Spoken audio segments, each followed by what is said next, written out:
할렐루야, 할렐루야. 오늘 이 귀한 금요일 밤 하나님의 은혜를 사모하며 나온 사랑하는 성도님들을 환영하고 축복합니다. 저는 이 금요일 밤을 하나님 앞에 드리는 성도님들이 참 존경스럽습니다.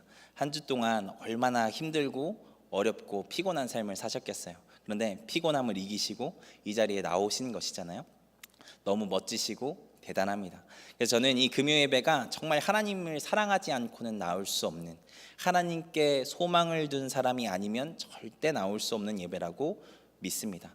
이 자리에 그런 분들만 계신 줄 믿습니다. 놀라운 사실은 우리 하나님은 그 마음 다 아시는 하나님이시라는 것입니다. 그 진심과 마음의 소원을 가지고 나온 우리 모두에게 또한 놀랍게 역사하시는 하나님이시라는 것입니다. 할렐루야. 바라기는 오늘 이 시간 그 하나님의 은혜, 놀라운 은혜를 체험하며 우리를 더 사랑하시는 하나님의 사랑을 체험하며 경험하는 귀한 예배가 되기를 소망합니다. 사람은 누구나 인정받는 삶을 살기를 원합니다. 나의 재능, 특기, 수고와 노고, 누군가 알아주기를 바라죠. 그것은 어린아이라고 다르지 않고 다 큰 성인이라고 또 다르지 않습니다. 요즘에 저희 아이들이 수정문화교실에서 그림을 배우고 있는데, 토요일 오후에 그 그림을 배우고 나서 저녁 시간이 되면 아주 집에서 난리가 납니다. 아빠 보고 계속 와보래요. 이리 와보래요. 그러더니 자기가 그린 그림을 보라는 것입니다. 우리 애들이 있어서 더 말은 안 하겠지만 네, 그래서 칭찬을 많이 해줍니다. 네, 여러분, 어른도 다르지 않더라고요. 제가 잘 아는 어떤 분이 있습니다. 저는 아니고요. 저는 아니라고도 하면 또 아니겠구나. 네, 그분 아내가 조금 편찮으셔가지고 한 일주일 설거지부터 청소, 빨래까지 열심히 했다고 합니다. 정말 열심히 했대요. 그리고 나름대로 엄청 뿌듯했다고 합니다. 한편으로는 적성을 찾은 것 같다라는 생각도 했다고 하죠. 아이들이 있는 집이다 보니까 항상 더러울 수밖에 없었는데 그분이 집안일을 하니까 그 기간 동안은 깨끗하더라는 것이죠. 그러면 아내 되신 분이 칭찬을 해줘야겠습니까? 해줘야겠습니까? 해줘야죠. 당연히 해줘야 되는 거 아닙니까? 근데 아주 어떤 집인지 모르겠는데 안 해주시더라고요. 그리고 대뜸 이렇게 말했다고 합니다. 이 집 나만 살아? 당연히 해야 되는 거 아니야? 나는 그거 맨날 해. 물론 그 아내분께서 잠깐 하신 장난이고 그 다음에 바로 격려를 해주었지만 그때 너무 섭섭했던 거 기억이 있습니다. 제가 제 집 이야기라고 한 적은 없는데 눈치를 채신 것 같은 이 느낌은 뭘까요? 사람은 누구나 이렇게 인정받고 싶어 합니다. 그리고 그게 인지상정이죠. 인정받지 못하면 무시당했다고 생각되고, 그래서 화가 나기도 하고 큰 허무감에 좌절하기도 하잖아요. 사실 오늘 우리가 같이 나눌 말씀의 바울이 바로 그런 상황을 경험한 사람입니다. 그가 수고해서 세운 교회에게 온갖 모욕을 받고 또 그의 수고가 평화당하는 상황을 경험했거든요. 이런 일이 생기면 보통은 낙담하고 좌절하는 게 맞겠죠. 사실 바울도 많이 마음 아파하고 괴로운 시간을 갖기는 합니다. 그런데 바울은 그렇게만 끝내지 않습니다. 그 좌절스러운 순간에 오늘 말씀에 고백을 하죠. 우리는 무명한 자 같으나 유명하고 죽은 자 같으나 살아있는 자라고 말입니다. 어떻게 이런 고백을 할 수 있었을까요? 사실 우리도 그리스도인이라면 이런 고백을 해야 한다는 것을 머리로는 알잖아요. 그런데 그게 참 쉽지 않죠. 오늘은 이 바울의 삶을 통해 어떻게 이런 믿음의 고백을 할 수 있는지에 대해서 말씀을 나눠보려고 합니다. 바라기는 이 시간 바울의 고백을 통해 우리의 삶을 복되게 하시는 하나님을 만나는 시간 되기를 소망합니다. 나아가 우리도 바울과 같이 이런 고백을 하게 되는 귀한 자들이 되기를 주님의 이름으로 축원드립니다. 오늘 말씀이 기록된 이 고린도 후서는 상당히 복잡한 배경을 가지고 있습니다. 최근에 담임 목사님께서 금요 예배 인도하실 때마다 고린도 전서의 말씀을 가지고 말씀을 전하고 계시죠. 말씀을 들으실 때마다 큰 은혜 받고 계신 줄 믿습니다. 오늘은 그 고린도 전서가 쓰여졌을 때쯤의 이야기부터 시작을 좀 해야 될 것 같습니다. 바울에게 있어서 고린도 교회는 되게 특별한 교회입니다. 바울은 2차 전도여행 말미에 고린도에 도착을 하거든요. 사도행전 18장이 바로 그때 바울의 사역을 이야기를 해줍니다. 여기에서 바울은 고린도에 도착해서 복음을 전하고 많은 이방인들, 심지어 회당장까지 예수를 믿게 되는 역사가 일어났다라고 성경은 이야기를 하고 있죠. 그게 사도행전 18장 8절에 나오는 말씀입니다. 이 말씀은 같이 읽어보겠습니다. 같이 읽습니다. 또 회당장 그리스보가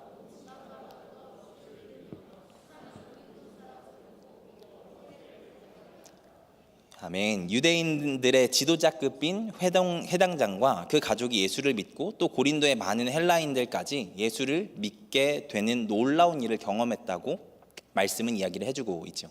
그래서 고린도 교회는 바울에게 특별한 교회였습니다. 그가 개척한 교회이기 때문에 특별했고, 그를 통해 놀라운 일을 하나님께서 행하셔서 세우신 교회가 고린도 교회이기 때문에 특별한 교회였죠. 그리고 바울은 이 고린도에서 그의 평생 동역자인 브리스길라와 아굴라를 만나게 됩니다. 이것도 고린도에서의 기억을 특별하게 만들어 주었을 것입니다. 그리고 다 이야기할 수 없겠지만 바울이 이 고린도에서 재판에 회부되는 상황도 경험하게 되거든요. 그런데 놀랍게도 바울이 아무것도 안 했는데 그 모든 상황이 해결되어지게 됩니다. 바울이 어떻게 하지도 않았는데 너무나도 자연스럽게 정말 하나님의 은혜로 그 모든 것들이 해결이 되어진 것이죠. 이런 모든 경험들은 바울에게 있어서 고린도라는 지역과 그곳에 세워진 교회를 특별하게 생각하게 만들었을 것입니다. 더 사랑하게 만들었을지도 모르죠. 그래서 바울이 고린도 교회의 편지를 2편이나 쓰잖아요. 2권을 합치면 29장이나 되는 서신입니다. 웬만한 복음서보다 긴 서신을 바울이 쓴 것입니다. 그리고 신약을 연구한 학자들은 고린도 전후서 말고도 최소한 바울이 이 고린도 교회를 향해 쓴 편지가 1편 이상은 더 있을 것이라고 이야기를 합니다. 고린도 전후서에 유실된 서신까지 합하면 얼마나 많은 내용의 편지를 고린도 교회에 쓴지 아시겠죠. 바울은 그만큼 하나님께서 자신을 통해 세우신 이 교회를 진심으로 사랑하고 아낀 것입니다. 그리고 그들이 잘 되기를 바란 마음에서 이 편지를 쓴 것이죠. 그래서 이 교회를 건강하게 세우기 위해서 최선을 다한 것입니다.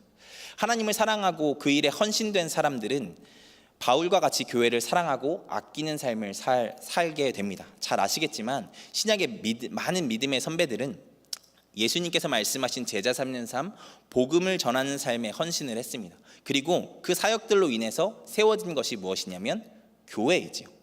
그래서 신약 성경에서 예수님 승천 이후에 나오는 대부분의 성경은 교회가 세워지는 이야기, 교회를 향해 쓰여진 그 교회들을 향해 쓰여진 편지들에 대한 이야기들이 그 성경의 줄을 이루고 있죠.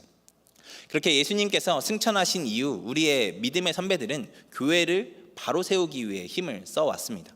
그래서 하나님을 사랑한다고 하면서 교회를 사랑하지 않는 것은 앞뒤가 맞지 않는 것입니다. 모든 그리스도인에게 주어진 중요한 지상명령은 또한 교회를 잘 세워나가는 것을 통해서 지켜질 수 있는 것이기도 하죠. 만약 하나님을 사랑한다고 하면서 교회를 소중히 여기지 않고 교회를 세우는 일에 함께하지 않는다면 어쩌면 그리스도인의 사명을 잊고 사는 것일 수 있습니다. 여러분, 어떤 남자가 간절한 구애 끝에 어떤 여자와 연애를 성공하게 됩니다. 아마도 그 여자는 그 남자의 그 진실한 사랑의 고백을 받고 이 사람이 나를 정말 사랑하는구나 해서 연애를 허락했었겠죠. 그런데 그 남자가 연애를 시작한 후에 자기 만나고 싶을 때만 여자를 만나고 여자가 남자를 필요로 하는 순간에는 만나주지 않는 것입니다. 그녀가 아플 때도 찾아가서 위로하지 않고 그녀가 슬플 때도 바쁜 일이 있다고 그녀 곁에 있어주지 않았습니다. 만약 그런 남자가 실제로 있다면 그 남자가 그 여자를 사랑한다고 할 수 있을까요? 아니겠죠. 사랑하면 그 여자를 위해 헌신하게 되는 것은 당연한 것입니다. 내 필요를 위해서만 찾는 것이 아니라 그녀가 바라는 것을 해주는 것이 사랑이니까요. 여러분, 그리스도인도 그렇다는 것입니다. 그리스도인은 하나님의 사랑을 받은 자이면서 하나님을 사랑하는 자입니다. 그래서 사모하는 하나님의 바라심을 우리의 온 삶을 통해서 이루며 살아가는 자들이 그리스도인이기도 하죠. 그러면 하나님의 바라심은 무엇이겠습니까? 예수님께서 말씀하신 그 지상명령이 하나님이 바라시는 것입니다. 땅 끝까지 이르러 복음을 증거하는 것, 그렇게 잃어버린 영혼들을 찾아서 세우는 것 말입니다. 그리고 그 일들을 위해서 또 그 일을 통해서 교회가 세워지길 하나님께서 원하시죠. 우리 수정교회는 그런 하나님의 바라심에 민감한 분들의 공동체인 줄 믿습니다. 하나님을 너무 사랑하셔서 하나님이 사랑하시는 이 교회도 마음 다해 사랑하고 아끼시는 분들만 계신 줄 믿습니다. 제가 수정교회에 지나온 역사들을 여러 성도님들을 통해서 들을 때마다 놀라거든요. 많은 성도님들과 재직자분들께서 어떤 노력과 희생과 헌신으로 이 교회를 세워 오셨는지를 들으면 놀랍다 못해 경이롭기까지 합니다. 이제는 그 전통을 이어가야 하는 줄 믿습니다. 바라기는 하나님을 사랑하는 우리가 하나님이 사랑하시는 이 공동체 교회를 아끼고 사랑하고 세워가는 역할을 감당하게 되기를 소망합니다.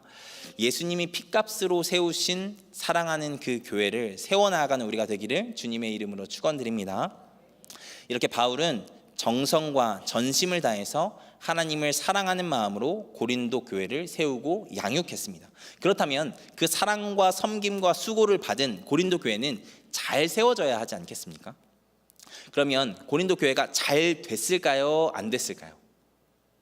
이렇게 물어보면 안타깝게도 잘 안 됐다라는 이야기를 전제하는 것이겠죠.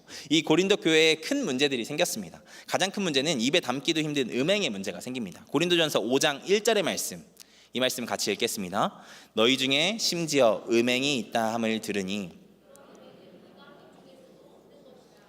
누가 그 아버지의 아내를 취하였다 하는도다. 아버지의 아내를 취했대요. 이게 고린도 교회 안에 있었던 일이라고 합니다. 바울이 이 소식을 듣고 얼마나 놀랐을까요? 그뿐이 아닙니다. 고린도 교회 안에 당파를 만들어서 서로 자신들이 옳다고 싸우기 시작한 것입니다. 그게 고린도전서 1장 11절과 12절의 말씀에 기록되어 있습니다. 같이 읽겠습니다. 내 형제들아, 글로에의 지편으로 너희에게 대한 말을 내가 들리니 곧 너희 가운데 분쟁이 있다는 것이라. 내가 이것을 말하거니와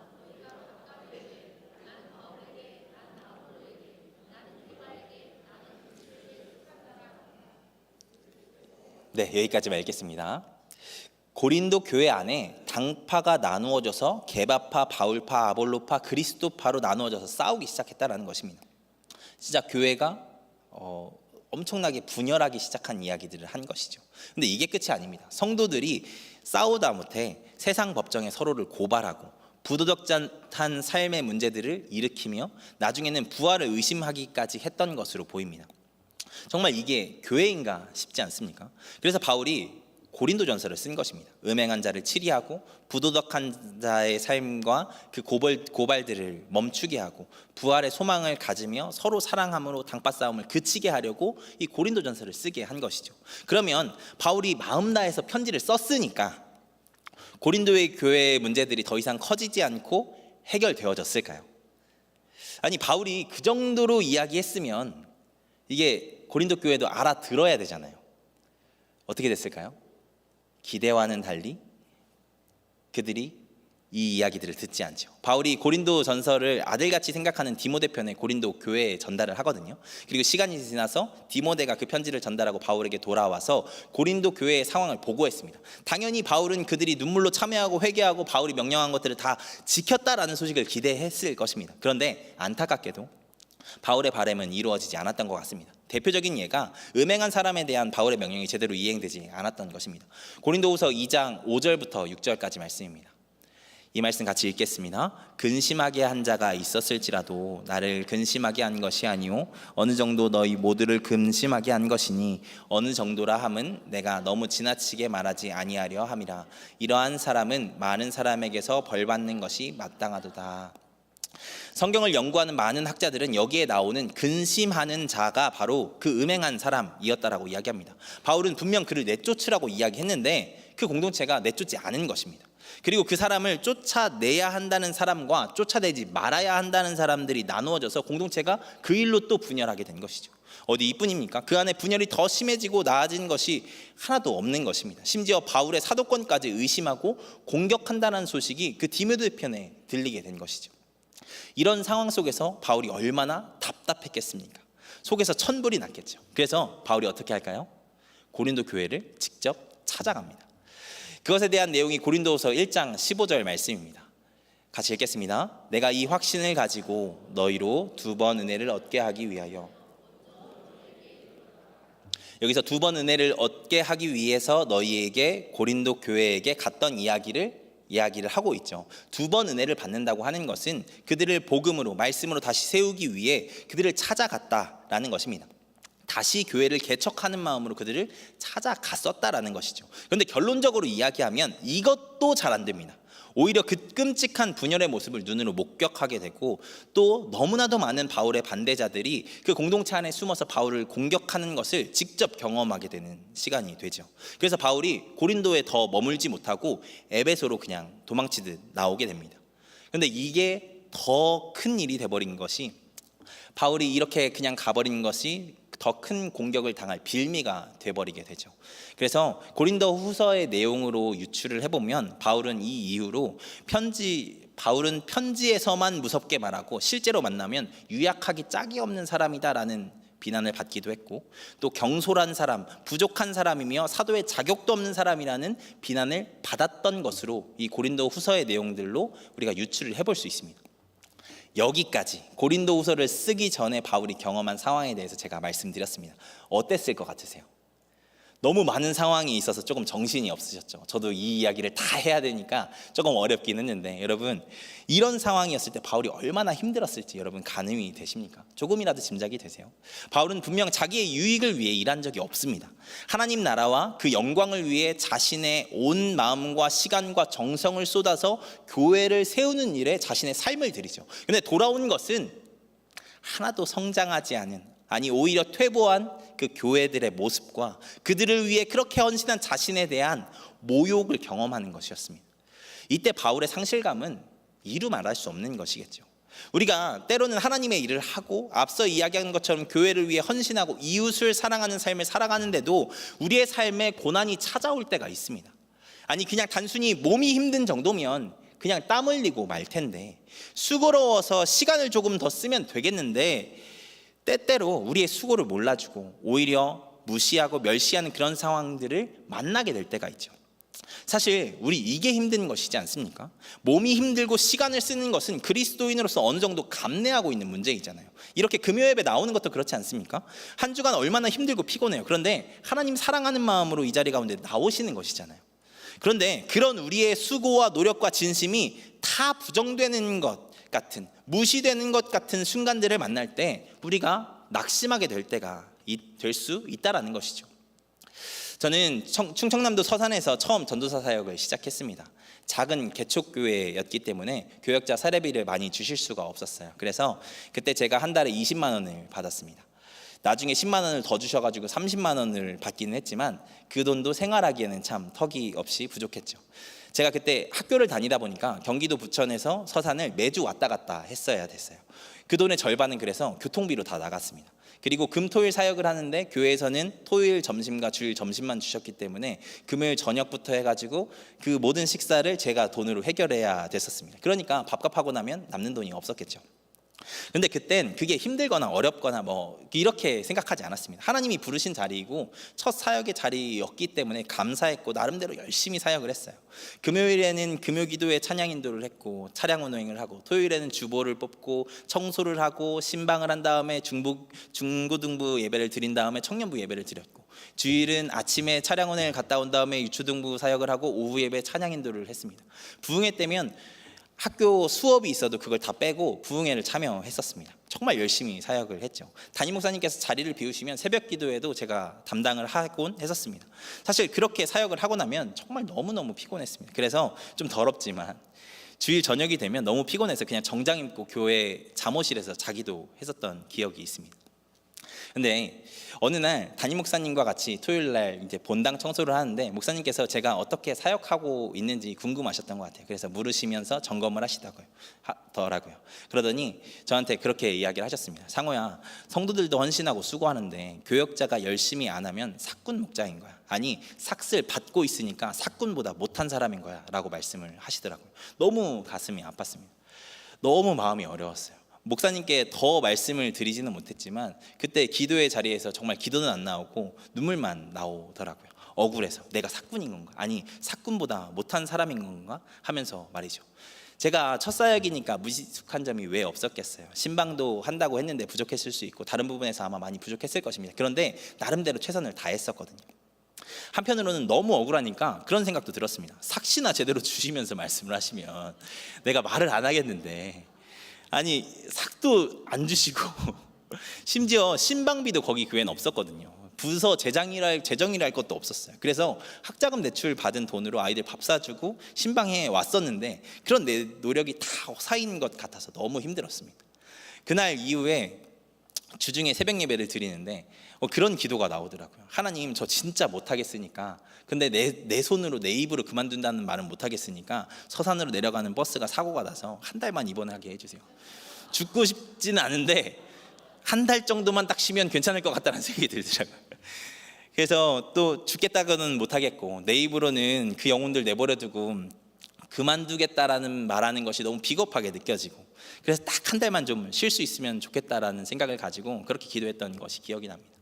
몸이 힘든 것은 그래도 참을 수 있고, 시간과 재정을 많이 써야 하는 것은 원래 알기에 쉽지는 않지만 그래도 할 수 있었는데, 내 수고와 노력을 몰라주는 상황을 만나니까 그것을 못 참겠더라고요.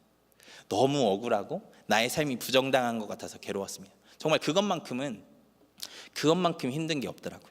물론 어디 저의 부족한 삶을 감히 바울에 비하겠습니까? 그런데 오늘 말씀에 바울을 묵상하다 보니까 그 시절 괴로웠던 저의 모습이 떠오르더라고요. 그래서 조금이나마 그 바울이 어떤 마음이었을지 어렴풋이 알겠더라고요. 이런 시간 속에 바울도 사람이기에 분명 힘들고 억울했을 것입니다. 고린도 후서를 보면 다른 서신들과 다르게 바울 개인의 사역에 대한 설명이 되게 많이 기록되어 있거든요. 그래서 어떤 신약학자는 고린도 후서는 바울이 자신을 위해 제시한 변증론, 자신을 변호하기 위해 쓴 서신이라고까지 이야기를 하더라고요. 그만큼 바울이 자신의 사역의 열심과 진심에 대한 이야기들을 많이 기록해놨다는 것이겠죠.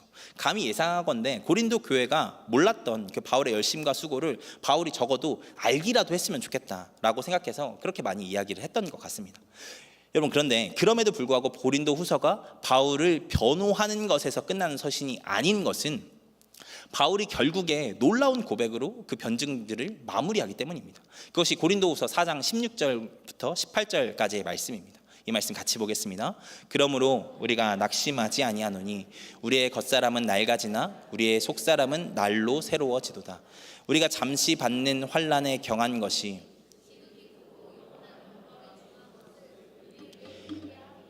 우리가 주목하는 것은 보이는 것이 아니요 보이지 않는 것이니 보이는 것은 잠깐이요 보이지 않는 것은 영원함이라. 여기서 바울이 무엇을 고백하고 있습니까? 나의 하나님 바라보며 열심과 너희를 향해 한 그 사랑이 모욕받음으로 낙심할 뻔했지만 나 낙심하지 않을 거야. 너희는 몰라줘도 니네는 우리의 수고를 폄하하고 우리의 진심을 짓밟아도 하나님은 아시니까, 영원한 것으로 하나님께서 결국에는 다 갚아주실 것이니까 낙심하지 않을 거야 고백하는 것입니다. 지금 받는 이 환난과 원통함, 그것은 결국에 나에게 주실 면류관 지극히 크고 영원한 영광에 비할 바 되지 않아 선포하는 것입니다. 결국에 다 썩어 없어질 지금 이 땅의 것이 아니라 지금은 비록 보이지 않지만 반드시 임하게 될 그 하나님의 나라를 바라보며 살아가겠다고 선포하는 것입니다. 바울은 그 모든 순간 함께 하시고 지켜보시고 알아주시고 기억하시는 하나님을 바라보는 것입니다. 그리고 그것이면 된다는 것을 알았던 것이죠. 또 오늘 말씀에서 고백하지, 오늘 말씀 고린도 후서 6장 8절부터 10절까지 말씀입니다. 같이 읽겠습니다. 영광과 욕됨으로 그러했으며 악한 이름과 아름다운 이름으로 그러했느니라.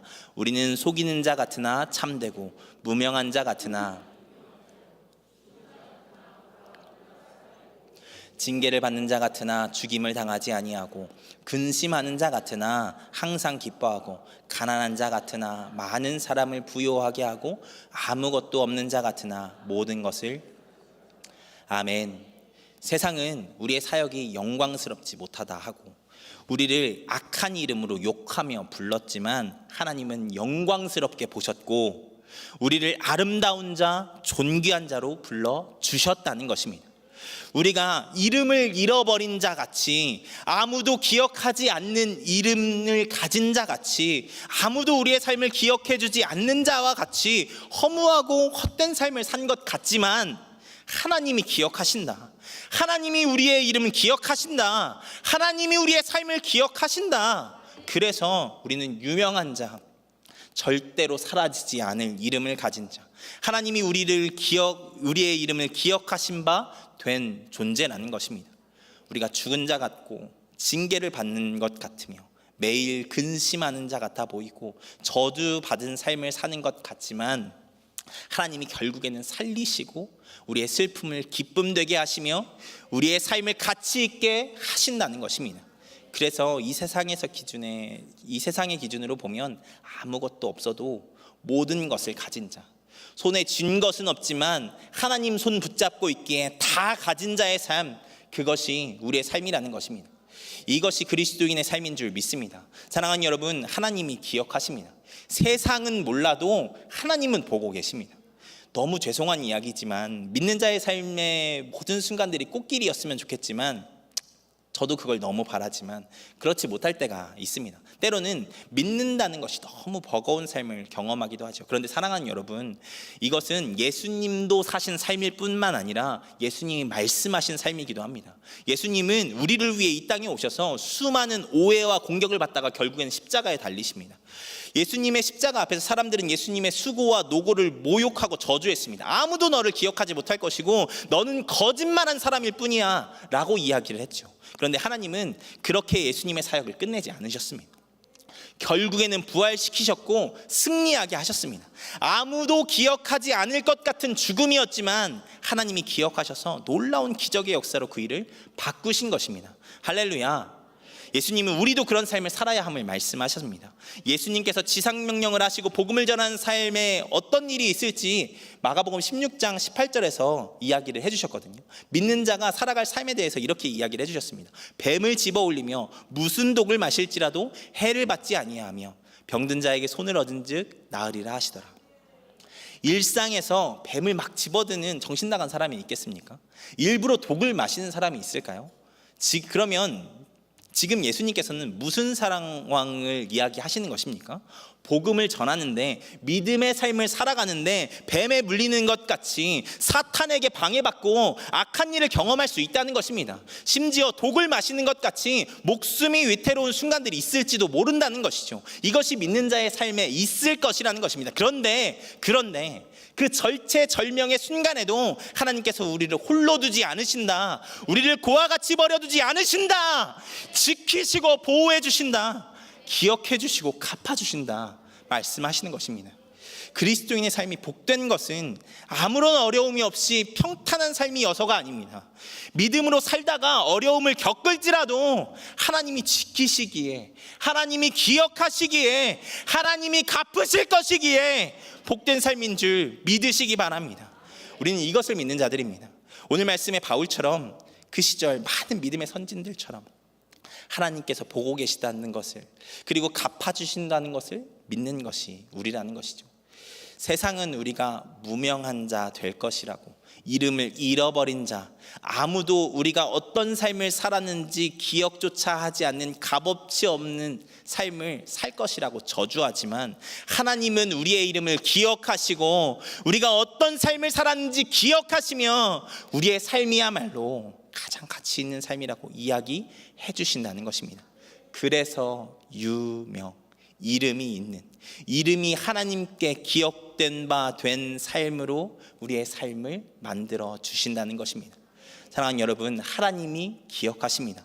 세상은 몰라도 하나님은 기억하십니다. 우리의 이름을 기억하시고 우리의 삶을 기억하시고 우리의 노고를 기억하십니다. 하나님 바라보며 때로 낙심이 되는 순간들이 우리에게 찾아올지라도 하나님 바라보며 묵묵히 그 길을 걸어가는 우리가 되기를 소망합니다. 하나님 정말 갚아주시더라고요. 하늘에서만이 아니라 이 땅에서도 말입니다. 저도 그렇게 억울한 순간들이 있었지만 결국에는 이렇게 좋은 교회에서 좋은 사람들과 함께 신앙생활을 하게 하시잖아요. 바울의 고린도 교회도 문제가 많았고 그 이후에도 많지만 굳건하게 하나님께서 세우셔서 나중에 교부 시대까지 그 교회가 세워져 있게 만드시거든요. 그리고 바울의 사역도 그들이 너는 무명한 자가 될 것이고 너는 죽은 자가 될 것이고 너는 저주받은 자의 삶을 살 거라고 그렇게 이야기를 했지만 결국에는 그 사람들의 삶이 무명한 자가 되고 바울이 유명한 자가 되지 않습니까? 바울의 삶이 기억된 바 되고 바울의 수고와 노고가 기억된 삶으로 기억된 바 된 역사로 하나님께서 만들어 주시지 않으십니까? 하나님께서 그렇게 역사하시더라고요. 때로 우리가 무명한 자, 이름을 잃어버린 자, 아무도 기억하지 않는 삶을 사는 자, 그렇게 허무한 삶을 산다고 느끼게 되는 순간이 올지라도 우리가 분명히 하나님 앞에 부끄럽지 않게 살아가고 있다면 하나님은 그 삶, 우리의 이름을 기억하실 줄 믿습니다.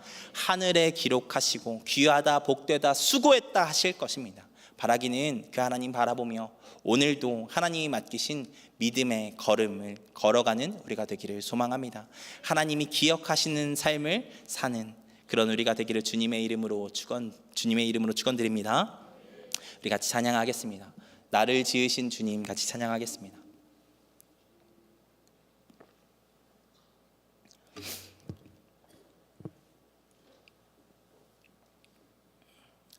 나를 지으신 주님께서 내 이름도 아시고 내 생각도 아시고 내가 흘린 눈물도 아신다라고 이 찬양은 고백하고 있습니다. 사랑하는 여러분, 하나님이 아십니다. 우리를 지으신 하나님이, 우리의 부모 되신 하나님이 우리의 마음 아십니다. 우리의 수고 아십니다. 다른 사람들 몰라주는 그 수고와 헌신도 아시고 다른 사람들이 오해한 나의 진심도 아십니다. 하나님을 향한 열심과 수고를 아시고 결국에는 갚아주시는 분이 우리 하나님이십니다.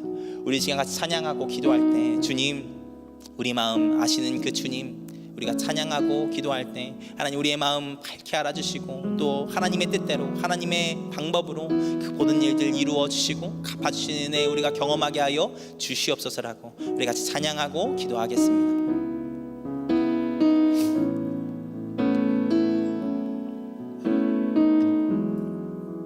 나를 지으신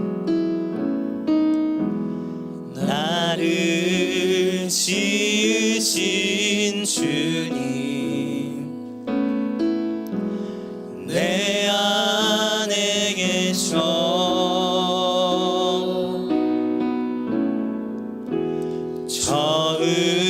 처음부터 내 삶은 그의 손에 있었죠. 한 번 더. 나를 지으신 주님,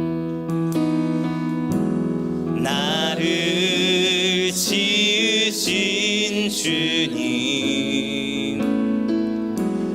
내 안에 계셔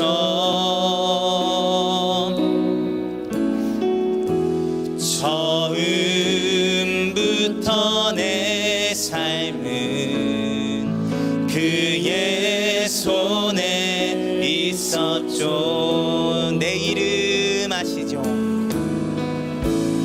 내 이름 아시죠? 내 모든 생각도 내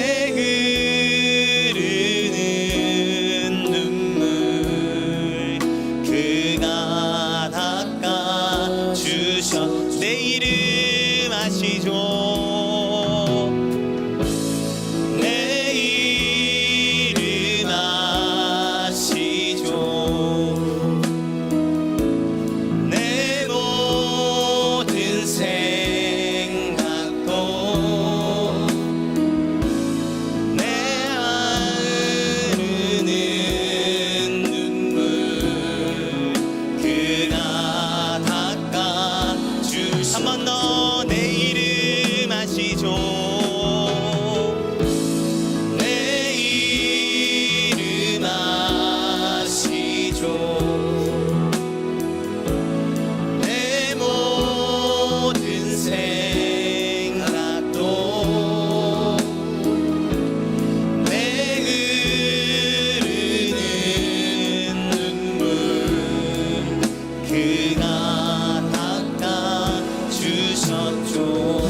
우리 시간 같이 기도합시다.